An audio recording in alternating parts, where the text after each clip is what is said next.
Hello and welcome to a special edition of Weapons and Warfare. For Straight Arrow News, I'm your host, Ryan Robertson, and we are coming to you today from Westboro, Massachusetts. It's about an hour west of Boston, and it's the home of Kopin. Now, who is Kopin? Well, Kopin is one of the leading companies in the world of microdisplays, technology that is used by soldiers, sailors, airmen, and Marines every day. And while the tech is small, the application is big, delivering vital images and information to warfighters across the DoD. And today we're getting a very special up-close look at why America's front line of defense starts with the work that happens right here at this facility. With its roots firmly planted at MIT and DARPA, Kopin was founded in 1984, and in the 40 years since, the team here made a name for themselves by creating innovative solutions in augmented reality, virtual reality, and wearable tech. What sets Kopin apart from others in the field is its expertise in thin film transistor displays and liquid crystal on silicone technologies.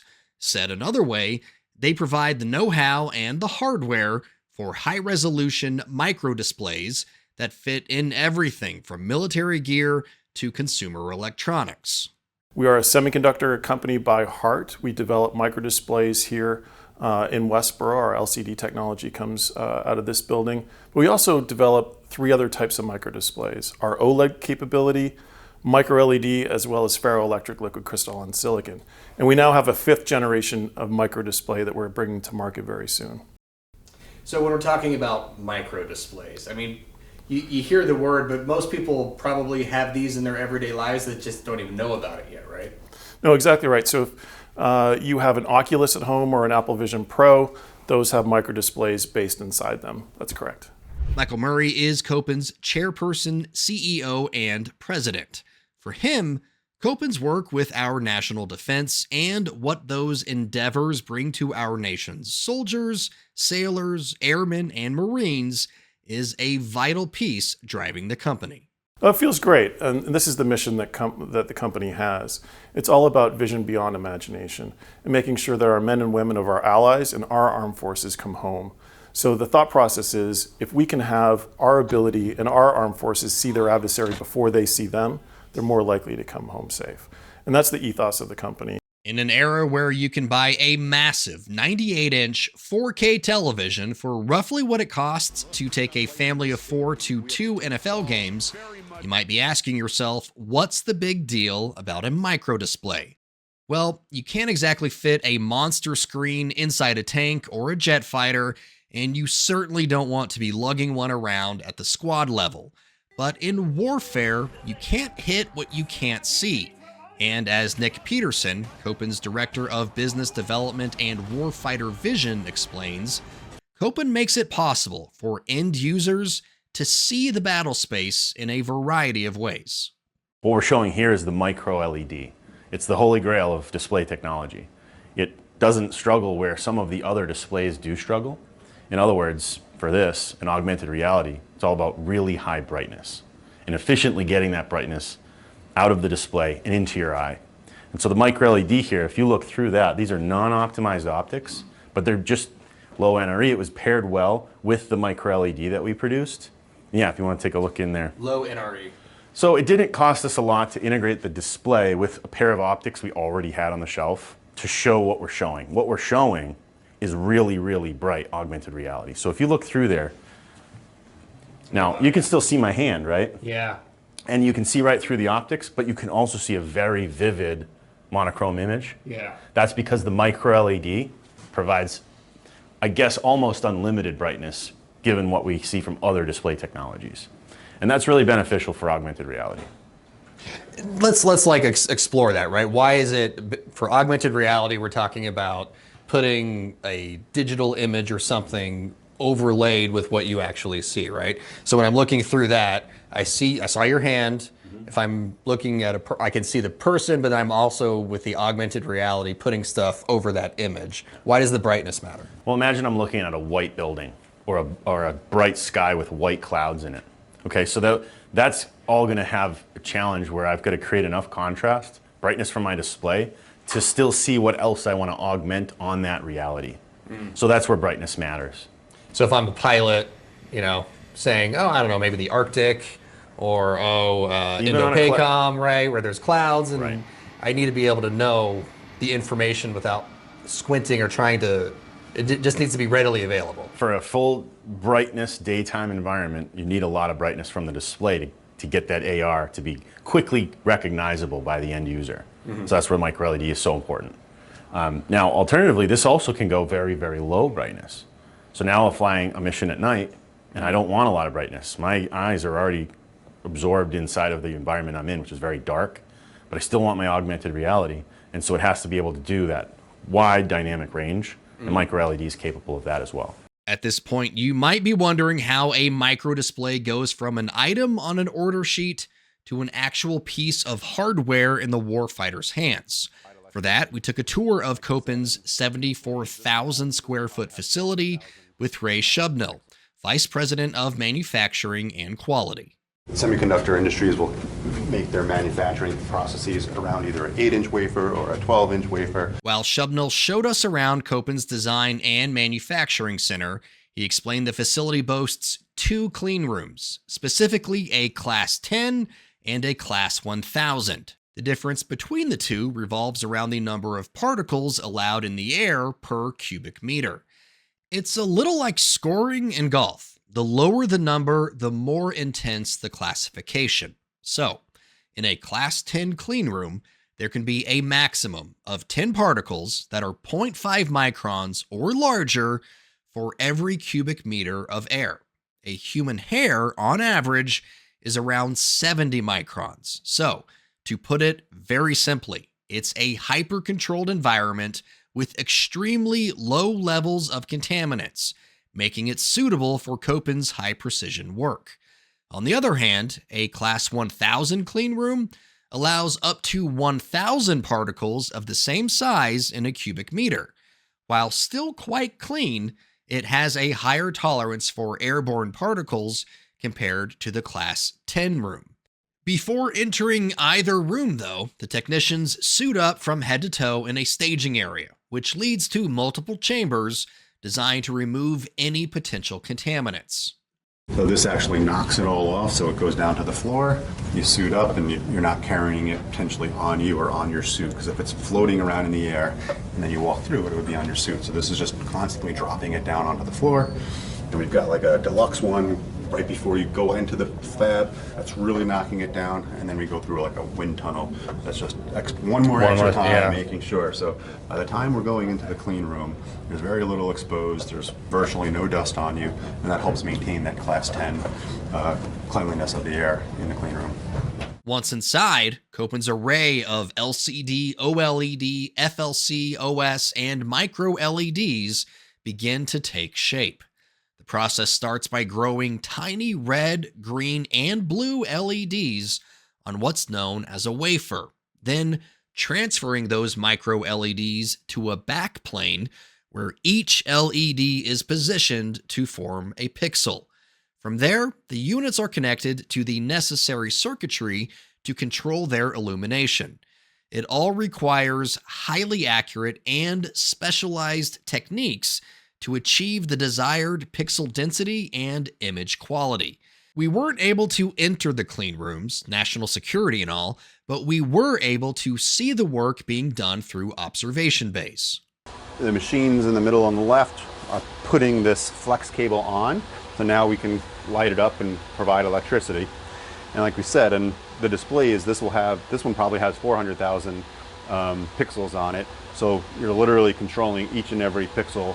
And we're going to test brightness, contrast, making sure that every pixel works in this location, because we might be sending out a completed display to a customer, or we might be moving it to base 6 to start building it up into a product. So it's got to be right before either one of those things happen. So a lot of testing happens here. If it's going to be a display, it'll get full testing here, and then it'll get full testing one more time before shipment in a lab that you're going to see. If it's going to be putting into a higher level assembly, it gets fully tested here, goes into the full up assembly, and then gets fully tested there. So a lot of duplication. The sheer level of attention paid to every step in the manufacturing process is beyond impressive. One area where we were able to get a closer look at what a display goes through before heading out the door was the foreign object debris or FOD inspection. This is where the critical pieces are inspected yet again, only this time under an incredibly powerful microscope. The camera is set up to be a little bit better than really, really good people. So we could make the camera super good and it would see a lot of FOD that operators would never see, or we could make it terrible and you wouldn't see anything. We have it dialed in to be a little bit better than the human eye. So what we would do is we would take our traveler and say, okay, I see a piece of FOD, and they would mark it, and then it would go to a final inspector that say, hey, is this acceptable? Because it's outside of the critical area. It's a certain size. Is this acceptable? Well, this to us is actually a large piece of FOD, so it wouldn't be acceptable. That's a large piece. That is a large. That little speck is a large little piece. speck. Side note, Shubnell was so impressed with my ability to spot FOD, he said I could have a career in the field. All right, back to the important stuff. After passing Kopin's rigorous testing and inspections, each approved microdisplay moves on to final assembly, where each display ends up in either a pilot helmet or an armored vehicle targeting system, maybe a soldier-centric thermal weapon system, possibly medical devices for surgeons, or high-end AR/VR headsets. Even training simulators need the microdisplays. Correct me if I'm wrong, but Kopin is one of the only American-owned companies doing anything in this realm, right? As far as I know, we are the last U.S.-owned microdisplay company, and we define a microdisplay as 2 inches in diagonal and below. So we're very unique. We're also one of the only companies that build 4 different types of microdisplays, plus the 5th microdisplay, which is our neural display architecture. And that, again, that can go between micro OLED or micro LED deposition. So we're very, very unique. We're focused on defense because that's where we see the greatest value for our technology. But now we're starting to see medical, industrial, and consumer spatial devices carrying on and taking up some of our technology and creating demand on the company. One way Kopin looks to provide the kind of tools American troops need is by leaning on those who were in a position to need them. Alan White is a program director for Kopin and a Navy veteran. He says that connection helps drive the mission. I'm not just putting something on Amazon for somebody to go buy, right? We're providing custom solutions so that the warfighter can do their job effectively, efficiently, and get home to their families. So, to me as a veteran, right, that hits home pretty hard as well. But ultimately, even the team members here, just driving that message home every day and taking pride in their work and getting that feedback from the end user or our customers that have a low return rate, and it's because of them and what they do and their focus on quality. It's a focus that extends beyond the walls of their home offices. Charles Ferreira is a former special operator who spent time in the Middle East. He's the kind of guy that makes things go bump in the night. Now he's involved with product development and design for Kopin. Ferreira says getting these products into the hands of end users is crucial to the next wave of American warfighters. So, product development cycle. I may take a product and I'm going to give it to you, and I've designed it to what I think is best. Now I give it to you and I say, hey, go run this for a while. And in return, I want an after-action review from you on what you liked, what you didn't like, and let's get together, have a pizza and a beer and talk about it, or let's go to the range, or let's go run a training exercise. Let me better understand what it is that you're truly asking for. That interaction with those active end users is, you can't put a price tag on that.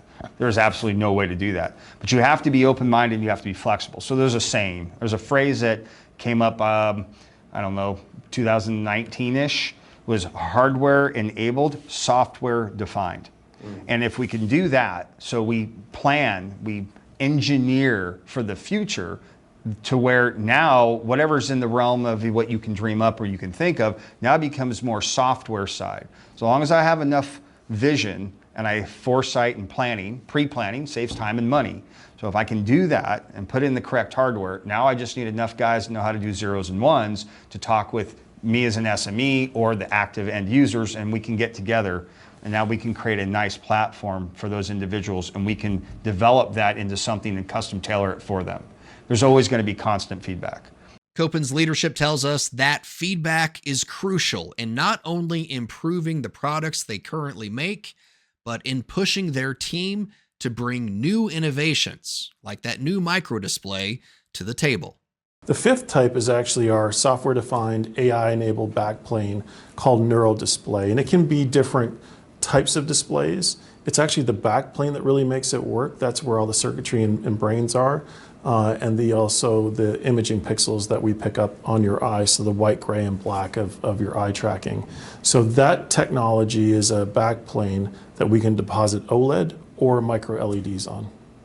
And what does that capability bring you if you can deposit different types of material on it? Like what kind of capabilities would that provide? So we actually solve a number of problems with this type of technology. If you have been following, as an example, the Oculus or Apple Vision Pro or the IVAS system in the military, what we're solving is eye tracking. But more specifically, what we're tracking is actually your physical response to other stimuli. As an example, fight or flight. When an individual gets into an engagement on the battlefield, their neurological response is called fight or flight. When that happens, your pupils dilate at a very large rate, and the amount of visible light that you can take into your eye at that point in time becomes actually a lot less. So in reality, the microdisplay doesn't know that you, the physical being, has changed. So what we've done is taken tiny little pixels that are inside the microdisplay, and we're imaging your eye, just the white, gray, and black, that's it. And what we're able to do with that information is dynamically tune the brightness and the contrast of the display in real time, or at least very close to real time. You have about 500 microseconds to make those changes before the physical brain feels something that it doesn't like. If that sounds like a lot, that's because it is. Fortunately, Ben Ivaldi, an electrical engineer for Kopin, was on hand to walk us through this pioneering piece of technology. Yeah, so basically the neural display is a microdisplay with integrated sensors and AI processing built right in. And then, so by having all of that in the display is able to monitor the user's eye and any responses that it has to stimulus. Why is it important to monitor somebody's eye and see what is stimulating their eye? Yep, so certain biological responses cause your pupil to dilate, like fight or flight. So if you're imagining a fighter pilot who's flying, sees an enemy, suddenly gets nervous, his pupil gets huge, and he's wearing a headset that has a display in it. Suddenly that display is way too bright for him and is now impeding his vision. So if we're able to have a display that knows that this is happening, it can adjust itself, compensate for the user, and get dimmer. And then also by integrating all of these, the sensor and the processing right into the display, we're able to save on power, size, weight, cost, as opposed to systems that have separate components for all of those. Kopin's CEO, Michael Murray, tells us there are 3 steps to making the neural display a reality, and they already tackled the first 2. First, they built the microdisplay with an imaging pixel in what's called a subpixel. And second, they built their own AI software, a company first. But it's the third step that Murray says will be the project's biggest challenge. Number 3 is really tough. That's putting those 2 things together and creating a demonstrable display that runs the AI engine. And I'm very pleased to report that we're on track with that so far. But it's going to get tricky into 2025 to actually develop that, put it into some applications, start letting people use it, create the AI data lake that we're going to need so we can make better decision trees on our AI. And that's the next step. But so far, we're well on track, and we've been able to prove out some of the theories in this technology that it works. But most importantly, it solves size, weight, power consumption, and the overall system cost comes down using this technology. And it's a brilliant display. It looks great. So being able to add this capability in a microdisplay is, I think, revolutionary, and we're very unique because of it. And not to put too fine a point on it, but revolutionary technology like these microdisplays are going to be absolutely necessary if the United States finds itself in conflict with near-peer adversaries like China or Russia. It's that necessity which kept Kopin open even during the pandemic, because American lives depend on their products. Serving you clarity through context, our mission at SAN is to deliver the news straight down the middle. We're different from mainstream media because we spotlight distorted headlines and show you how to do it too. Discover stories that right and left-leaning outlets are choosing not to cover by using our Media Mist tool. Download the SAN app and turn on notifications to have straight facts delivered right to your phone or tablet, and get straight facts anytime at SAN.com. You know, looking back at everything we saw and learned at Kopin, it makes me think of that term big picture.